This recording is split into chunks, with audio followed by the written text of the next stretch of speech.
Naam, habari za wakati huu mtazamaji wa Channel 10 Plus popote pale ulipo, ni matumaini yangu uko salama. Karibu kwenye wasaa wa habari kitaifa na habari za kimataifa kutoka hapa Channel 10 Plus. Jina langu ni Fatma Hassan. Waziri Mkuu wa Jamhuri ya Muungano wa Tanzania Dr. Mwigulu Lameck Nchemba amefanya ziara ya ukaguzi vituo vya mwendokasi akianzia eneo la Kimara, barabara ya Morogoro jijini Dar es Salaam. Katika ziara hiyo, Dr. Mwigulu ameongozana na waziri wa Wizara ya Viwanda na Biashara Judith Kapinga, waziri wa mambo ya nje na ushirikiano wa Afrika Mashariki Balozi Mahmudu Thabiti Kombo, waziri wa mambo ya ndani ya nchi George Simbachawene, waziri wa ujenzi Abdullah Ulega, naibu waziri wa uchukuzi David Kihenzile na mkuu wa mkoa wa Dar es Salaam Albert Chalamila.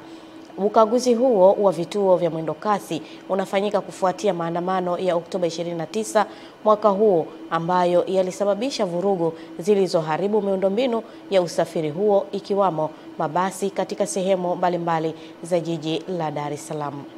Rais ameelekeza tarehe 9 hakutakuwa na sherehe za kuadhimisha hiyo Disemba 9, na gharama ya fedha ambazo zilikuwa zitumike kwenye sherehe ameelekeza ziende kutengeneza miundombinu hii iliyoharibika.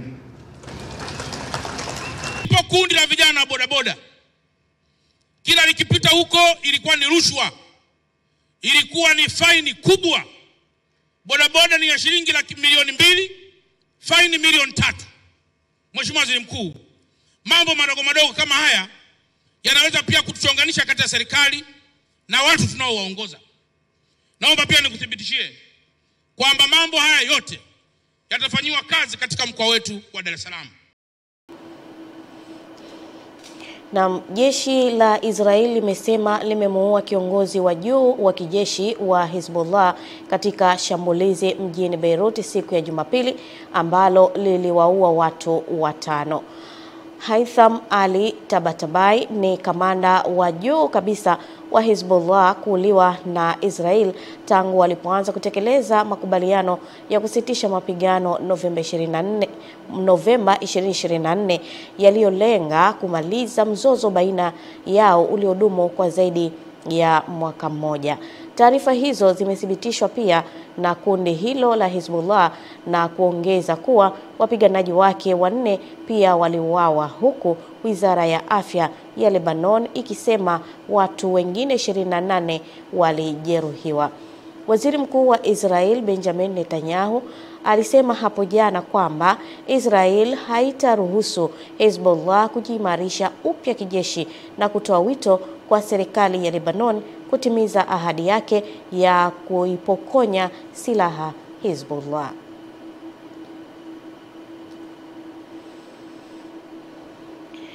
Rais wa Nigeria Bola Tinubu ameagiza kuhamishwa kwa maofisa wa polisi waliokuwa wakilinda watu mashuhuri na kupelekwa maeneo mengine ili kukabiliana na changamoto ya usalama nchini humo. Taarifa zaidi na Filipina Ndwata. Hatua hiyo ya Rais Tinubu imekuja baada ya wanafunzi 50 kati ya zaidi ya 300 waliotekwa nyara kutoka katika shule ya Katoliki nchini humo kufanikiwa kutoroka kutoka mikononi mwa watekaji. Tinubu amepokea taarifa hizo kwa furaha na kueleza kuwa anaendelea kufahamishwa kuhusu mwenendo wa hali ya usalama kote nchini. Wakati huo huo, kundi la Kikristo limetangaza kwamba takriban watoto 50 kati ya zaidi ya 300 waliotekwa nyara na watu wenye silaha kutoka shule ya Katoliki nchini Nigeria walifanikiwa kuwatoroka watekaji wao na tayari wameungana na familia zao. Watoto hao wanaosemekana kuwa na umri kati ya miaka 10 hadi 18 walitoroka mmoja kati ya Ijumaa na Jumamosi, kulingana na mchungaji Bulusi Daua Yohana, zaidi mwenyekiti wa chama cha Kikristo cha Nigeria katika jimbo la Niger, ambaye pia ni mwanzilishi wa shule hiyo. Kuongezeka kwa matukio ya utekaji nyara wa watu wengi kuna kuja wakati ambapo utawala wa Rais Donald Trump wa Marekani amewakosoa viongozi wa Nigeria kwa kile alichodai kuwa kushindwa kuwalinda Wakristo dhidi ya mauaji yanayofanywa na wanamgambo wa Kiislamu, madai ambayo serikali ya Nigeria imekanusha. Filipina Ndwata, Channel 10+. Ndwata kwa taarifa hiyo. Mamlaka ya viwanja vya ndege Tanzania TAA wamesema wamejipanga kuboresha miundombinu ya ulinzi na ili kuweka mazingira mazuri ya usafiri wa anga na kuboresha huduma mbalimbali zinazotokana na viwanja hivyo.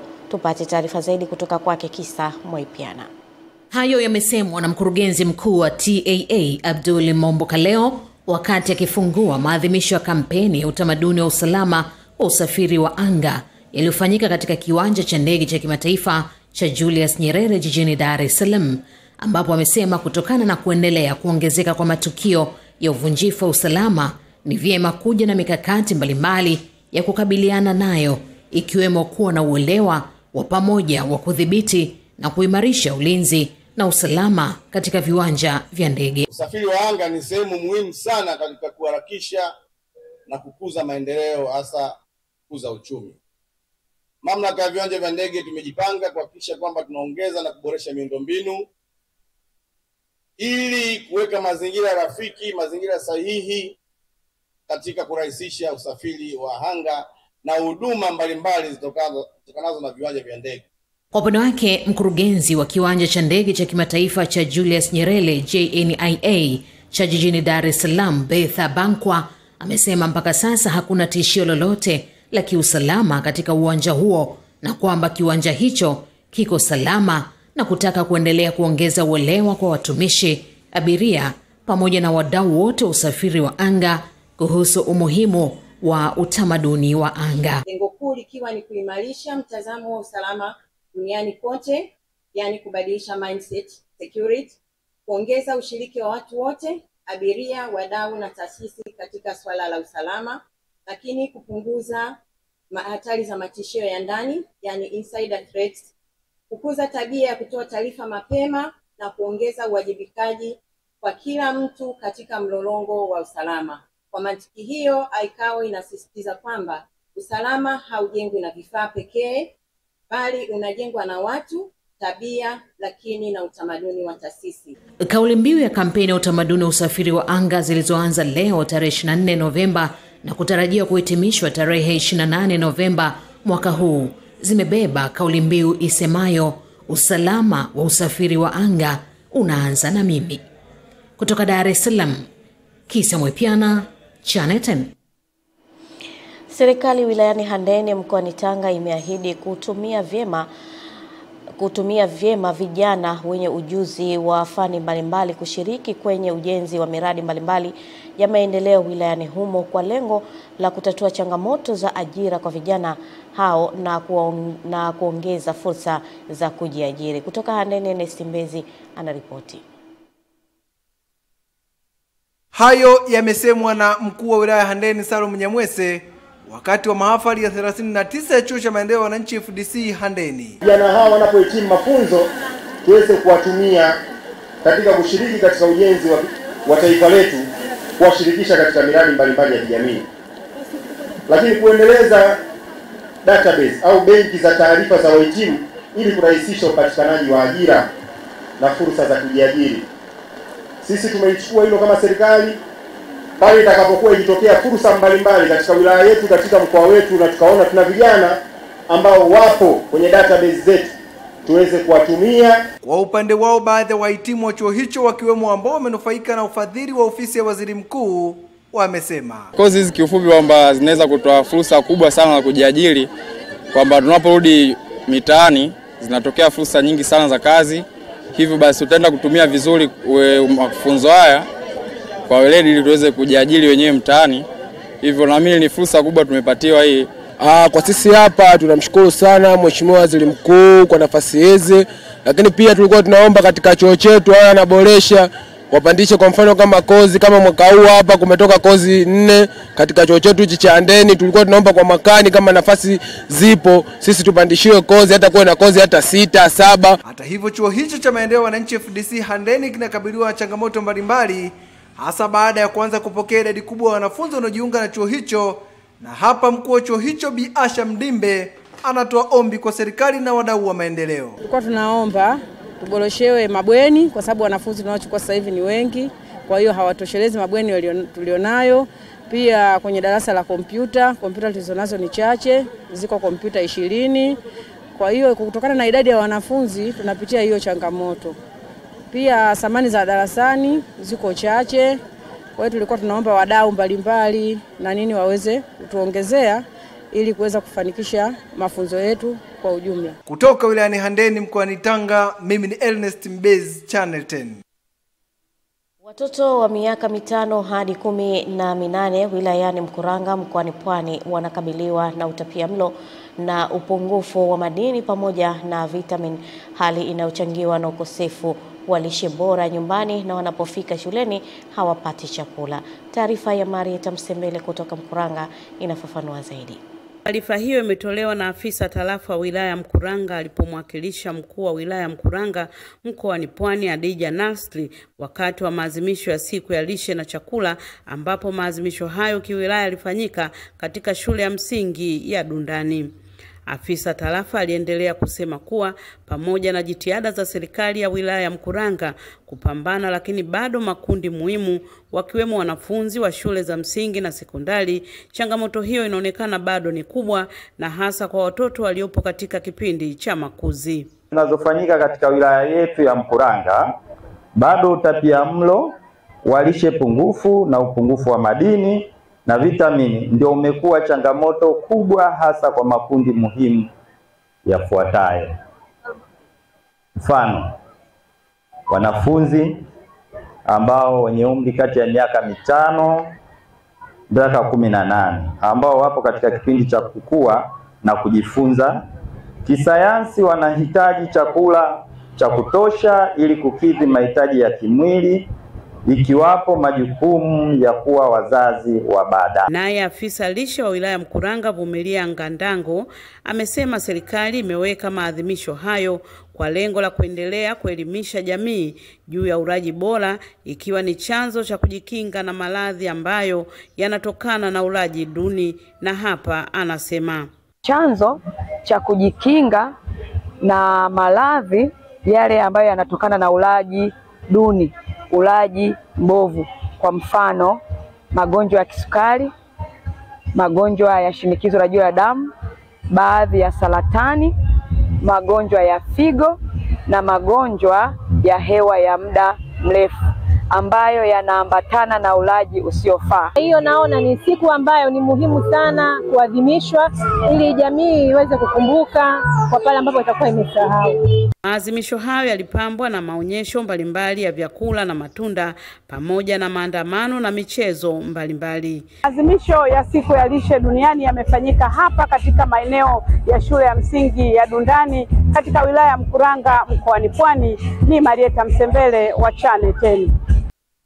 Asante Marieta Msembele kwa taarifa hiyo. Serikali imeshauriwa kupitia vyombo vyake vya ulinzi na usalama kuchukua hatua dhidi ya baadhi ya viongozi wa dini ambao kwa siku za hivi karibuni wamekuwa wakitoa matamko yanayolenga kuhatarisha amani ya nchi na kutumia isivyo uhuru wa kuabudu kwa kuchochea vurugu na mgawanyiko katika jamii. Taarifa zaidi na Amani Mbando. Wito huo kwa serikali umetolewa na baadhi ya wananchi jijini Dodoma wakiongozwa na wakili wa kujitegemea Mwesigwa Mutabuz, ambapo wamesema viongozi wa dini wa aina hiyo hawapaswi kuachwa kuendelea kufanya mambo hayo kwa kuwa yanahatarisha amani ya nchi. Wajue kwamba matamshi ya uchochezi, hata uwe shehe, hata uwe padri, hata uwe mchungaji, vyombo vikijiridhisha na uchunguzi kwamba matamshi hayo ni hatarishi, utashughulikiwa. Unapoona watu wanaacha vyama vyao, wanaanza kuhamia kwenye dini, kesho watahamia na kwenye makabila yao, kitu ambacho ni hatari.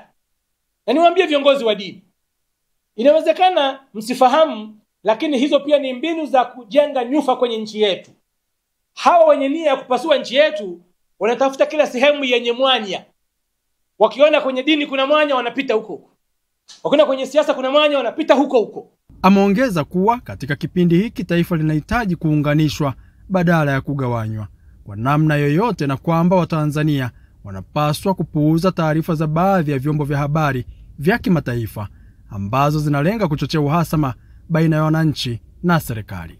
Hakuna mtu anafurahi kwa namna yoyote ile ndugu yake kumuona ameondoka duniani, kwa namna yoyote ile, lakini tujue kabisa kwamba ilikuwa ni mazingira ambayo hayazuiliki kwa namna nyingine. Halafu CNN inawapa wale vijana nembo ya waandamanaji. CNN ni chombo kikubwa, kinafahamu nini maana ya maandamano, kinajua taratibu za maandamano. Sasa maandamano gani yalikuwa yakianzia wapi kwenda wapi? Huu ni uchochezi, ni namna kuanzisha vurugu nchini, na sisi kama Watanzania tunaojitambua tutasimama imara kulinda nchi yetu. Kwa upande wao, baadhi ya wananchi wameitaka jamii kuepuka vishawishi vya baadhi ya watu wachache wanaohamasisha vurugu na maandamano kwa kuwa wanahatarisha usalama wa nchi. Imetuasili kwa sababu muda huo hatukutegemea kwamba kutatokea machafuko kama yale. Tanzania hatujazoea machafuko aina yote. Kuna watu wengine wana miamko, tunasema ndio kizazi cha Gen Z, si ndio? Lakini kutuangalia upande wetu si wenyewe, wengine tunaasilika, ambao tunajua kabisa hiyo tarehe, kabla hiyo tarehe tunajua kabisa kuna mitandao itazimwa. Mitandao itazimwa, mwisho wa siku tutapiga na breakdown. Amani Mbando, Channel 10, Dodoma.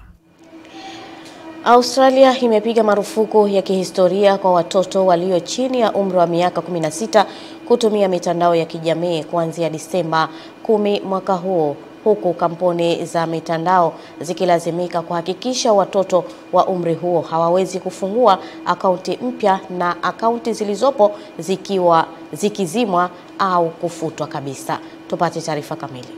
Serikali imesema lengo la hatua hiyo ni kupunguza hatari na pressure wanazokutana nazo watoto kupitia mitandao ya kijamii, hasa kutokana na mifumo inayowafanya kutumia muda mrefu kwenye screen na kuonyesha maudhui hatarishi kwa afya na ustawi wao.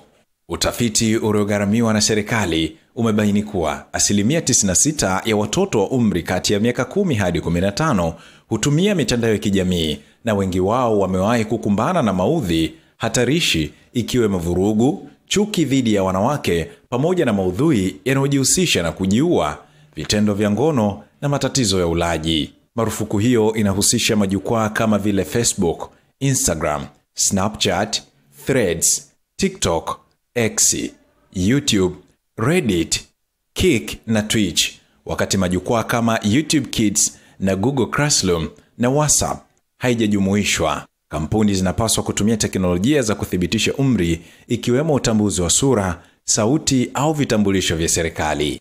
Kampuni zitawajibika kutekeleza sheria hiyo na zinaweza kutozwa faini kubwa endapo zitakiuka. Wazazi na watoto hawataadhibiwa moja kwa moja. Hata hivyo, wakosoaji wameeleza wasiwasi wao kuhusu faragha ya taarifa binafsi na uwezekano wa teknolojia hizo kukosea. Pia kuna hofu kuwa vijana watajaribu kukwepa sheria kwa kutumia VPN, teknolojia inayoficha nchi halisi ya mtumiaji, au kufungua akaunti kwa umri wa uongo. Hii ni sera ya kwanza duniani ya aina yake, na nchi zingine zinaangalia kwa utaratibu karibu na utekelezaji wake. Juma Mohamedi, Channel 10+. Serikali imeiagiza kampuni ya Jasco inayotekeleza ujenzi wa madaraja mawili ya Mkuyuni jijini Mwanza kukamilisha ujenzi huo mwaka huu ili kuwaondolea wananchi adha ya usafiri. Henry Kavirono anaripoti. Ni barabara kuu ya Buhongwa mjini kati wilayani Nyamagana, ikiwa ni tegemeo la wananchi wengi katika shughuli mbalimbali za kiuchumi, ikiwemo za usafiri na usafirishaji. Kwa kuwa barabara hii ni lango la kiuchumi, Mkuu wa Mkoa wa Mwanza Saidi Mtanda anaagiza ujenzi wa madaraja hayo yanayogharimu serikali zaidi ya shilingi bilioni 5 ukamilishwe haraka. Jumanne, Jumatano nataka management yote ya huyu mkandarasi na nyinyi TANROADS tukutane kikao cha kujadili uwezo wa huyu mkandarasi, kwa sababu mimi siwezi kufanya maamuzi hapa bila kupitia mkataba, ili tujue kama unataka kuvunja mkataba, serikali na nchi yetu haitakiwi kuingia hasara, na tayari mkataba umebakia mwezi mmoja. Meneja wa wakala wa barabara mkoa wa Mwanza TANROADS mhandisi Pasco Ambos amesema ili kuhakikisha madaraja haya yanakamilika watakuwa wakifanya ukaguzi usiku na mchana. Tayari mkandarasi tumeshamuelekeza na narudia tena kumuelekeza kwamba maelekezo tuliyopata ya mkuu wa mkoa ni lazima tuyafanyie kazi. ni pamoja na kuhakikisha anafanya kazi usiku na mchana ili aendane na muda aliopewa wa nyongeza. Barabara imefungwa kwa muda mrefu kutokana na ujenzi wa daraja, tena madaraja mawili. Lakini tunaona mwaka unaisha, utafikia kama daraja ndio linaanza jana. Sasa kutokana na mazingira haya, naomba serikali ilifuatilie kwa kina ili swala hili liishe kwa wakati, ili na sisi tufanye biashara. Niambia kwamba hizi nyumba hazijalipwa, zililipwa na Mheshimiwa Kweli Kisumai mwaka 2000 kwenye mafuriko. Wote walilipwa hawa. Kama kuna mwenyekiti au kuna nani anapimisha maneno apimishe, lakini zote zililipwa. Ujenzi wa madaraja mawili ya barabara ya Buhongwa iliyopo eneo la Mkuyuni linalokabiliwa na mafuriko ya mara kwa mara wilayani Nyamagana ulianza kutekelezwa Januari mwaka huu. Henry Kavirondo, Channel 10, Mwanza. Wanawake wilayani Makete mkoani Njombe wamepongezwa kwa kuitikia vema kutekeleza afua za lishe ili kutokomeza hali ya utapiamlo na udumavu kwa mtoto mwenye umri wa chini ya miaka 5 baada ya hali ya kitakwimu katika maeneo mengi ya wilaya hiyo kufikia namba 0. Michael Patrick ana taarifa zaidi. Mkuu wa wilaya ya Makete Kisa Kasongwa ametumia maadhimisho ya siku ya lishe ngazi ya wilaya yaliyofanyika katika kijiji cha Ivalalila kata ya Iwawa kutoa wito kwa wazazi na walezi kuwa mstari wa mbele katika kuunga mkono jitihada za serikali za kukabiliana na hali ya udumavu wilayani humo, ambapo hadi sasa wilaya ya Makete ina kiwango cha hali ya udumavu kwa 49%. Ni kwamba katika wilaya yetu ya Makete tumepiga hatua kubwa sana. Ukienda kwenye hospitali yetu ya wilaya ukapata takwimu au kwenye vituo vyetu vya afya, watoto wenye utapiamlo au wenye udumavu wamepungua kwa 1% kubwa. Wamefika hadi namba 0. Wamebakia kule kwenye hospitali yetu ambazo zinapokea wageni kutoka maeneo mengine. Kwa hiyo hongereni sana wana Makete. Umuhimu wa lishe bora ni kwa ajili ya watoto wetu. Watoto chini ya miaka 5 na wamama wajawazito. Baadhi ya wananchi wilayani humo wamesema kuongezeka kwa kiwango cha udumavu kunatokana na uelewa mdogo wa masuala ya lishe kwa wazazi wengi. Watoto katika wilaya hii wanapata udumavu kwa sababu wazazi muda mwingi wanakuwa busy na shughuli zao, wanakosa muda wa kuwapikia watoto wao. Kama ni viazi tu. Akija nyumbani jioni tunapata msosi nyumbani. Ila kusema mchana nyumbani msosi utakuwa nyumbani, hiyo itakuwa ngumu. Mzazi atakuwa shambani, atampikia nani nyumba? Kwa upande wake afisa lishe wa wilaya ya Jacqueline Anauka amesema kuwa wilaya imeshaanza kutekeleza afua mbalimbali ikiwemo mafunzo ya mapishi bora katika kila kaya. Kwa mujibu wa utafiti uliofanyika mwaka 2024 inaonyesha kwamba kiwango cha udumavu kwa watoto chini ya miaka 5 ni 49.9. Kwa hiyo baada ya kupata matokeo hayo, halmashauri imejipanga kwa ajili ya kutokomeza changamoto hii, na mambo mbalimbali yamefanyika hapa kwenye maadhimisho haya ikiwemo utoaji wa elimu mbalimbali za afya na lishe. Nikiripoti kutoka wilayani Makete mkoani Njombe, mimi naitwa Michael Patrick. Asante Michael Patrick, na taarifa yake basi inatupeleka moja kwa moja kwenda kuzitazama habari za biashara na uchumi.